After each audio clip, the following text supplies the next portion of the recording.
When we think of the human mind and its inner workings, two names often come to mind: John Bowlby, the father of attachment theory, and Sigmund Freud, the founder of psychoanalysis. Both explored how early life experiences shape our emotional and relational patterns, yet their approaches and conclusions seem worlds apart. Bowlby was a staunch advocate for scientific rigor, grounding his theory of attachment in empirical research. Freud, on the other hand, delved into the unconscious mind, using interpretation and introspection to understand human behavior. So, are these two approaches fundamentally opposed, or is there common ground between Bowlby and Freud? Could attachment theory, rooted in observable behavior and evolutionary biology, have parallels with psychoanalysis, which focuses on the unconscious mind and its influence?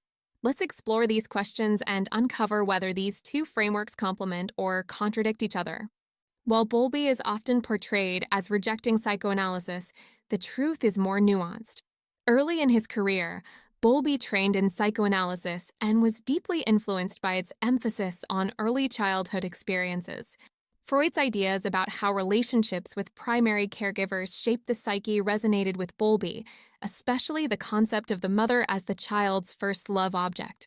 However, Bowlby became increasingly frustrated with psychoanalysis' lack of scientific rigor. Freud's theories relied heavily on subjective interpretation and lacked empirical validation. Bowlby sought to build a framework that was not only rooted in observations, but also testable through research. This desire led him to break away from traditional psychoanalysis and develop attachment theory. Despite this divergence, echoes of Freud's influence remain in Bowlby's work. Concepts like separation anxiety, the internal working model, and the lasting impact of early relationships all align with psychoanalytic ideas about the unconscious mind and its role in shaping behavior. Bowlby's attachment theory was revolutionary because it grounded the study of relationships in observable, measurable behavior. Drawing on ethology, the study of animal behavior, Bowlby argued that attachment is an evolutionary survival mechanism. Infants are biologically programmed to seek proximity to caregivers for protection, while caregivers are wired to respond to their child's needs. Unlike Freud, Bowlby focused on attachment as a relational system rather than an internal conflict between unconscious drives. His concept of the internal working model, the mental blueprint we develop based on early caregiving experiences, does, however, bear similarities to Freud's idea of the unconscious. Both theories suggest that early experiences shape how we perceive ourselves and others, influencing our relationships throughout life. The key difference lies in how these theories are explored. Bowlby emphasized empirical research, using experiments like the strange situation to study attachment behaviors. Freud, by contrast, relied on case studies and free association to access the unconscious mind. While attachment theory emphasizes observable patterns, psychoanalysis delves into hidden processes that are harder to measure. One major point of contention between Bowlby and Freud lies in their views on the unconscious. Freud saw the unconscious as a repository of repressed desires, fears, and conflicts, often rooted in sexuality and aggression. For him, much of our behavior is driven by unconscious impulses that we are unaware of, but that surface in dreams, slips of the tongue, and neurotic symptoms. Bowlby's approach was more pragmatic. He acknowledged that early experiences leave an imprint on the mind, but saw these as learned patterns rather than repressed conflicts. For Bowlby, the unconscious wasn't a battleground of primal urges, but a set of expectations about relationships formed through interaction with caregivers.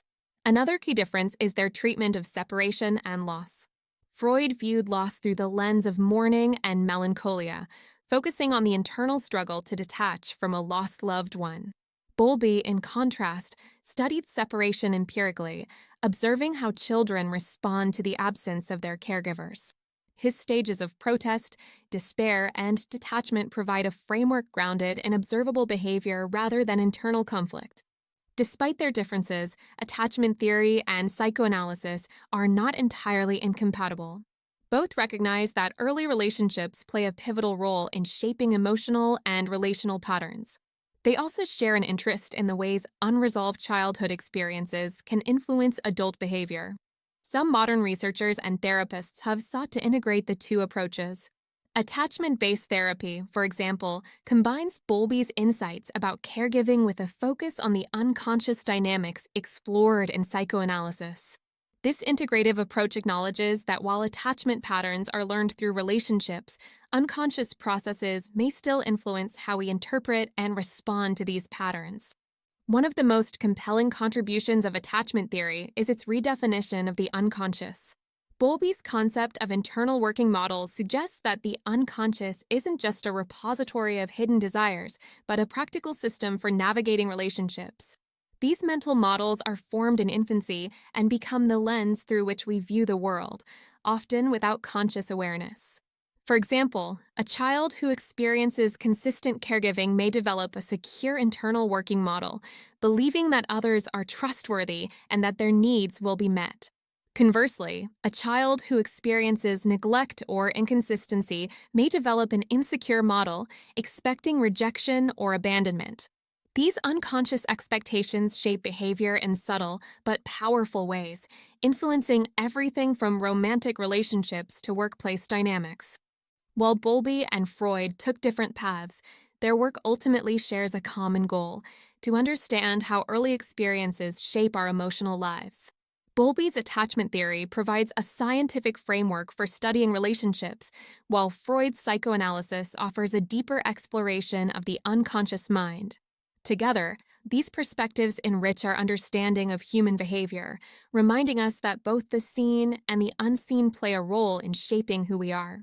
If you're intrigued by the intersection of attachment theory and psychoanalysis, my book, The Scientific Basis of Attachment Theory, a comprehensive exploration, dives into these topics with depth and clarity. You can find it on Amazon by searching my name, Sacha. I've also included the link in the video description for your convenience. Thank you for watching. Don't forget to like, subscribe, and share your thoughts in the comments. Do you think Bowlby and Freud were more similar than different? Until next time, take care and remember, understanding the past helps us connect more deeply in the present.